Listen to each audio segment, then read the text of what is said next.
What an astounding revolution Bitcoin is immune from attack. Welcome to the Crypto Show's Digital Cash Evolution right here on the Bloomberg Network. And we're very honored to have a returning guest, and not very long ago either. This is Caitlyn Long, who's working very hard in Wyoming to make things much easier for the blockchain.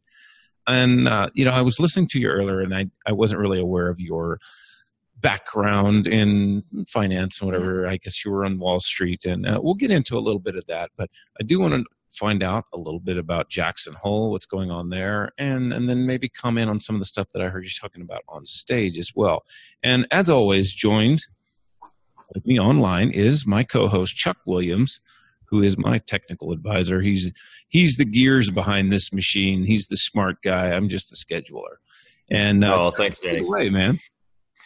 Well, Caitlyn Long, I have to tell you that I have been a fan, and I only found you through Medium. I've been following you there for a while, and I love the ideas that you post there. I was recently looking at one of your most recent articles, but you style yourself as a Bitcoin and blockchain enthusiast, a 22-year Wall Street veteran, Wyoming Blockchain Coalition co-founder, and former chairman and president of Symbiont. It's quite a resume. And Danny mentioned that you've been talking about some things today. You want to share with us what you shared today at Coin? Is it Coin Agenda or Coin Agenda? This is Coin Agenda. It's Michael Turpin conference. Yeah, thank you. Well, thank you again for having me on. You made the trip to Wyoming, so I'm always going to come on your show whenever you ask. Thank you. Wyoming is the state that passed the bill last February that recognized utility tokens as something unique and different from securities, and in that regard sort of took on the SEC a little bit. Securities laws are clearly federal law, trumps state, but property law is the purview of the states. The states trump the feds. So if we can actually get utility tokens defined as property and not securities, then guess what? State law controls. So that's one of the things we're working on. We actually passed the bill in February, but the way we structured it was a exemption from the state securities laws. What we're going to do is propose in a technical corrections bill to pull it out of the securities law and create a whole new title under Wyoming law called digital assets. And it would be property defined under what's called the Uniform Commercial Code. And we're hoping all 50 states ultimately follow us. And it's great because the legal advice we got from lawyers in the industry is the more you can differentiate the utility tokens from securities, the better. And by geographically separating it out and calling it, a whole new class of property under Wyoming law, we hopefully make that argument better for whoever has the unfortunate reality of being sued by the SEC for violating securities laws and wants to take the position that what they offered was not a security. So as you're talking, I'm reminded that I visited a Colorado blockchain group that was signed into law by the governor of Colorado. There's a group including Eric Voorhees and a few other blockchain people. Did I hear it correctly that you guys have been coordinating, working together on these? Some of us have, yeah. Eric has been, and the salt lending guys, these guys have been very helpful to us. Every time we've needed bodies to show up at Wyoming events and spend time with legislators, a Shapeshift team comes. Eric's been just fantastic. Shapeshift and Salt were both there. Yep, indeed.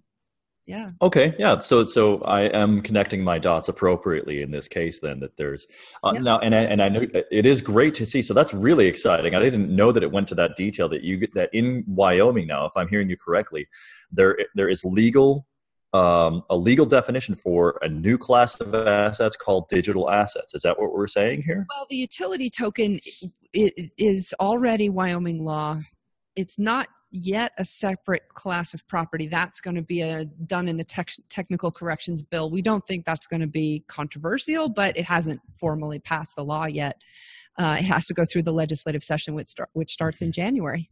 No, that's very interesting. I was recently at the Nexus Earth Conference in Phoenix, Arizona, and they had someone there from the government talking about that smart contracts were actually legally recognized in Arizona now. Yep, so I guess that's the only state. Do you guys have any plans of kind of rolling that out? Or we looked at that and thought, I'm not sure what that really gets us, because no one's ever told us that smart contracts are not recognized under Wyoming law. So we sort of figured we didn't need to enable that. If it ain't broke, don't fix it. Yeah. The big thing that I just talked about at the Coin Agenda conference is that Wyoming is proposing a special purpose bank, a state bank that would be specifically for the crypto industry. And it wouldn't be narrowly tailored. So other industries like the gun industry, the porn industry, some other industries are losing their access to bank. And then, wasn't there was recently some issues in Wyoming with gun companies for some reason? Yeah. Well, and it's actually the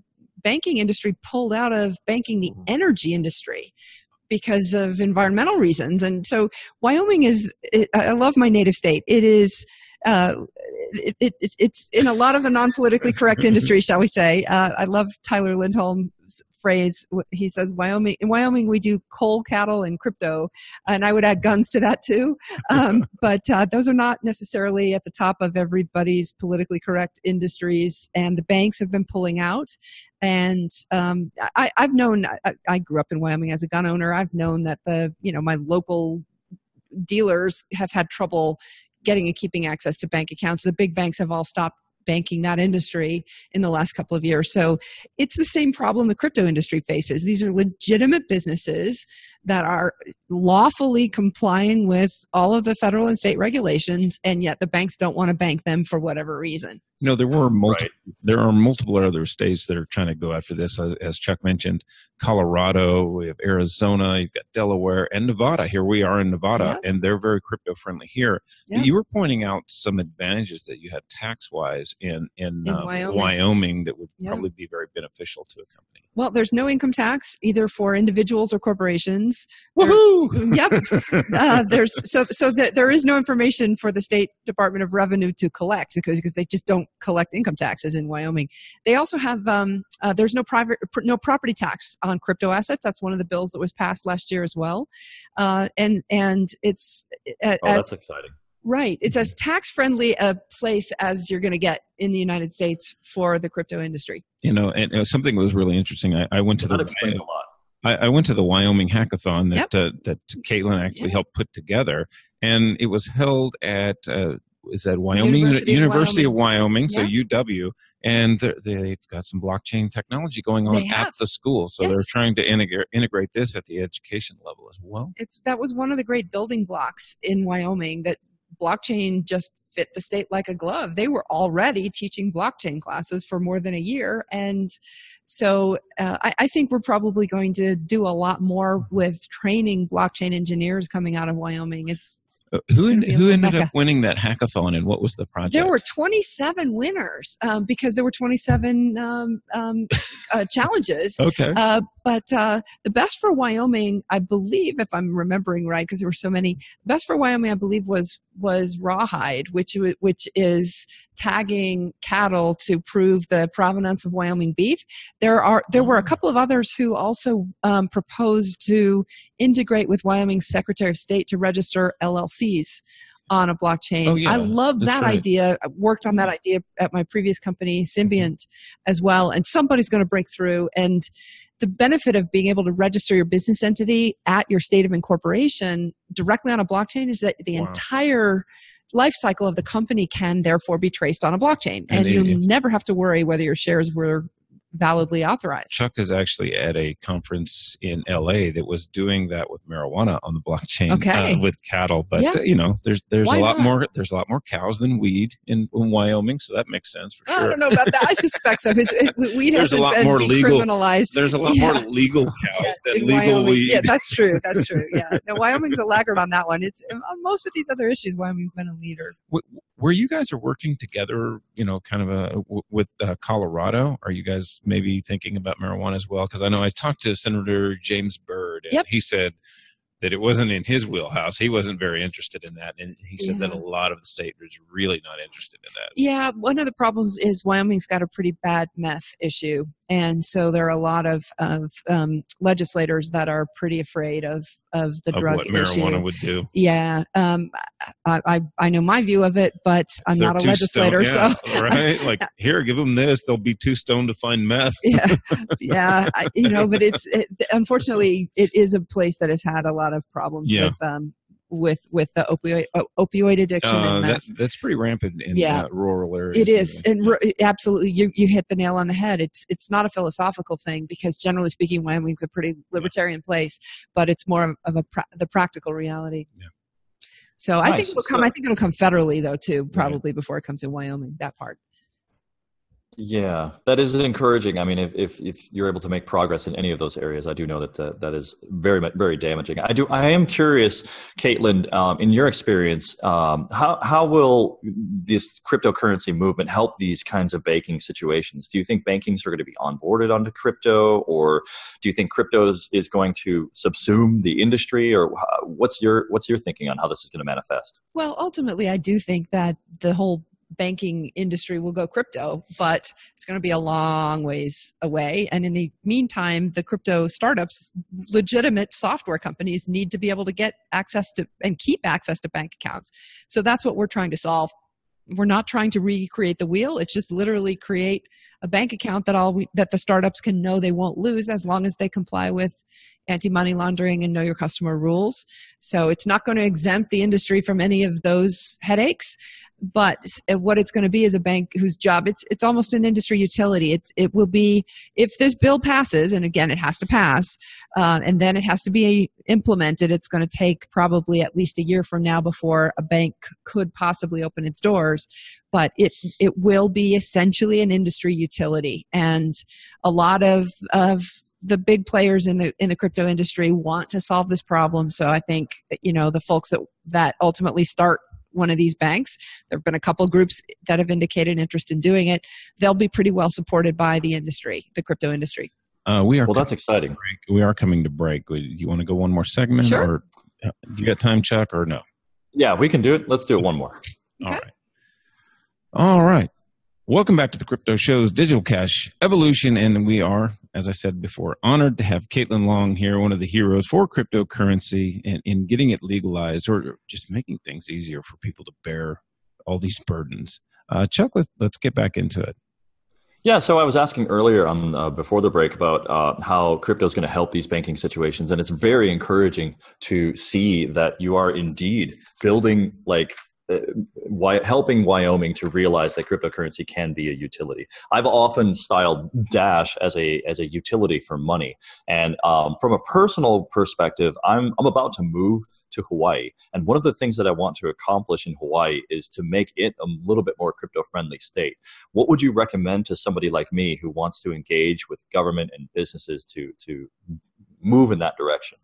Well, I happen to know that Hawaii was one of the 3 states, including Wyoming and Minnesota, who have the worst money transmitter law. In other words, I believe Hawaii has the same issue, which is that Wyoming had, which we fixed last year, which is that the money transmitters have to hold a dollar-for-dollar cash reserve equal to the value of the crypto that they're moving on behalf of the customer. Right. I remember when that happened, and I was surprised that Wyoming made such a 180. Yeah. And I'm curious how that happened. Well, and frankly, that would be what I would talk to Hawaii about. Now I think Minnesota was in the process of fixing theirs, so Hawaii is really an outlier, and they're basically running out the whole crypto industry if they've got a law like that. So, but what I think my best advice is go find a legislator. Go find your Tyler Lindholm.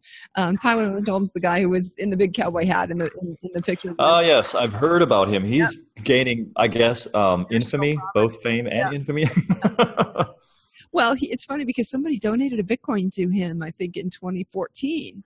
And then, of course, it ran up in value, and he wasn't sure legally when they said, I said donated to his campaign, and wasn't sure what he could do with it because no one, has ever talked about campaign finance limits when you're given a donation and it runs up in value and goes well beyond the limit. So he was trying to get a legal, it had been sitting in that wallet since 2014. He was trying to get somebody to give him an opinion as to whether he could actually use the Bitcoin and for campaign purposes because it ran up so much in value. and is well in excess of the cap on donations. Right. But anyway, that kind of gives you a little bit of his cred. Like he accepted Bitcoin as a politician in 2014. Not a lot of people did, and so there is going to be somebody like that in Hawaii. And my best advice is go find your Tyler Lindholm, somebody who's a tactician who can help you get through, and start with the obvious one, which is fix the outlier bill, and then make a run for it. It was Tyler's idea to get the utility token bill done. He threw in the property tax bill. I mean, he was really the one who said, let's not just fix this issue, let's actually make Wyoming a leader. And I've got to give him all the credit, because he was the guy who ran the bills through the legislature and built the coalitions. We were just there to, testify and lobby, small L lobby, but Tyler was the one who did the heavy lifting on the floor, and there will be somebody in the Hawaii legislature that you'll find who is friendly to this. Okay, that is my biggest concern, and that's very encouraging news. I will get in touch with the community, and it is my intent to find that legislator in some way, and hopefully we can get the crypto show broadcast there also. So maybe we'll be reinforced in that way. Well, we'll have to check with Bloomberg. Yeah, but the dash van won't be able to drive there. Yeah. Oh, yeah. She's saying I was able to park the motorhome right in front of the hackathon. The field house of the hackathon. Oh, you were? Yeah. Nice. We stayed the night in the parking lot. So there were a few who stayed in RVs. Yeah, it was a good group of people. Do you see this like rural states like Wyoming realize that this can bring in tech jobs by being friendly to cryptocurrency, and that's one of the reasons why? It's a really simple bet that Wyoming made, which is that this is an up-and-coming software industry, and the upside downside, when we asked the state for no money and we just asked for enabling legislation that says these businesses are legal. Hey, wait a minute. You going to bring me some jobs? That was exactly. Come on in. Yeah, the calculation. And I just saw the governor over the weekend. Again, one of the nice things about Wyoming is like you literally can be on a first name basis with the governor and the senators, and they're all at the football games, and you get to talk to them. And he said he had just come back from a conference. He said all the other governors wanted to talk to him about blockchain.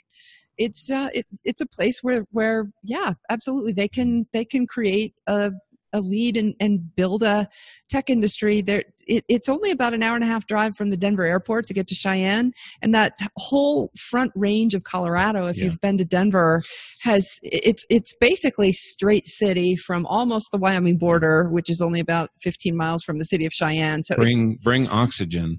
Yeah, it's high altitude. It's cold, but I will say my boyfriend spent time there, has spent a lot of time there in the last couple of months, and he just has fallen in love with the sky. You will never see bluer skies and prettier clouds than Wyoming. So you've got trade-offs. You don't see, there's too much light pollution in the heavily populated areas, and the air's too heavy for those beautiful, bright, sunny days. Big sky country. So Caitlyn, it's Montana. It is, same but thing. Same thing. Yeah, same reasons. Are you there? Or are you just? I would love to get your opinion on like between the hackathon. Can you hear me? Hello. Yeah, we can hear you. Today. Yep, you cut out a little. Okay, sorry. Yeah. Okay. Can you hear me now? Yep, you're back. All right, we'll edit that. Sorry. So I was going to ask, I wanted to get your opinion between the hackathon that you attended, the legislation that's happening, and the big, huge demands for developers that are out there. Like, what do you expect? How do you expect this to develop in the state of Wyoming? Do you think it's going to be an attractor for businesses and development, or is it just going to be an example that will spread in different ways? How do you see that playing out? Yeah. Well, all of the above, right? We've got a multifaceted front, and I think if this bank bill passes, it's going to attract a lot more businesses to Wyoming, because one of the trade-offs that we're proposing is that in order to be able to get a bank account, you actually have to have a nexus to Wyoming. You actually have to have an office in Wyoming. You have to have 2 of your board meetings in Wyoming. And I think, frankly, for this industry, given the problems that it's had, that's not going to be too much to ask. There were co-working spaces all over the place popping up. It's not that difficult for, to station one employee there. And we hope that companies will actually domicile there for tax reasons too. So that's going to make that more than I think even the bills we passed last year will attract the businesses to the state. But yes, the University of Wyoming, that hackathon, we just threw spaghetti up against the wall. We weren't sure what we'd get. We had at least 3 billionaires walking the floor all weekend, and industry luminaries that really truly want to build the next generation of developers. And the story that really tickled me was there were 2 groups of high school kids, and they both won prizes. And cool. So now they're both going to be mentored by developers from, in this case, Slovakia and Switzerland from the Decent Foundation. And, in one case, they're from a tiny, tiny town just outside of one of the Indian reservations in the state. And they wouldn't necessarily have had access to this had we not brought it to them. And the head of the Decent Foundation had almost tears in his eyes when he was talking about he didn't grow up with much, and he knew that he really impacted these kids' lives, and they didn't know what blockchain was before they got there, and now they want careers in the field. So this is definitely a place where the developers can come to learn and be part of a community and be very connected, of course, with the whole ETH Denver community as well as the whole Colorado blockchain Front Range groups. Yeah, those were the people that actually the Denver group that invited me there. So that's I didn't even know about it. And they're like, here, they handed me a little postcard. I'm like, well, all right, this is cool. I'll drive up there. Well, sure. Yeah, it's Eric Voorhees and Jeff Garzik and Patrick Byrne and of course Joe Lubin stayed there the whole weekend. He walked the floor. I mean, where else do developers get access to Joe like that? Mm-hmm.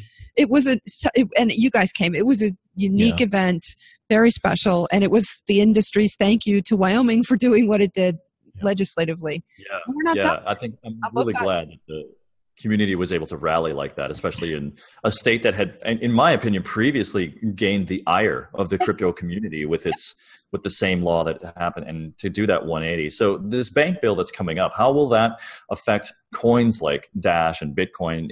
Is it going to allow banks to accept crypto deposits, or how does that manifest? No, not yet. But what it will do is it will allow legitimate crypto businesses, including exchanges and the like, that comply with the Bank Secrecy Act, so do their Know Your Customer and anti-money laundering compliance. So this bank can bank them. So basically, it can be one of those on-off ramps for the exchanges back to fiat. Right. So you don't have to worry about if you have a Coinbase account that Wells Fargo or whoever's going to shut you down. Yank the bank relationship. Right. I mean, that's one of the biggest issues with Tether, right, is that I'm not sure there's as much smoke as a lot of folks think there is, but I do know the one thing they keep running into is they keep losing the bank relationships.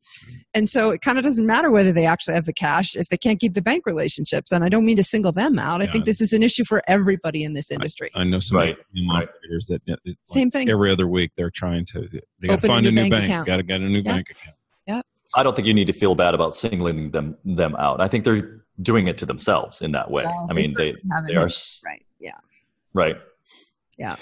Danny, did you have anything else you wanted to discuss, or Caitlyn, is there anything you want to share before we depart? The only thing I'd ask for your listeners is be prepared to come back. We'll be doing some events in Cheyenne, and the industry showed up, and that's why we got where we got last year, and we're going to need you again.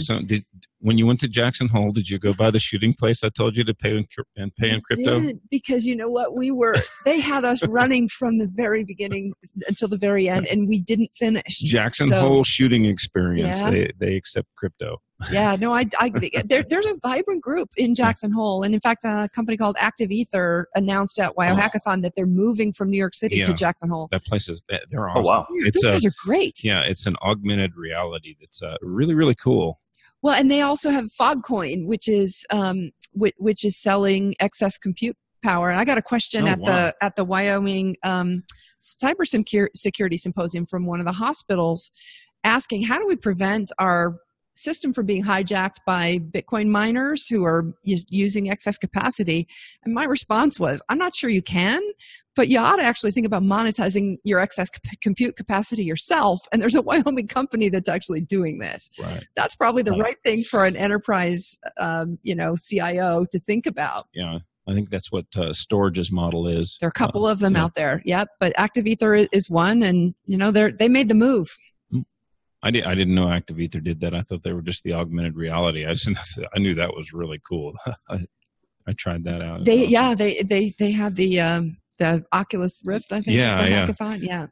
Yeah. Yep. Oh, nice. Yeah, it was great group Well, of Caitlyn Long, I really want to thank you for coming on.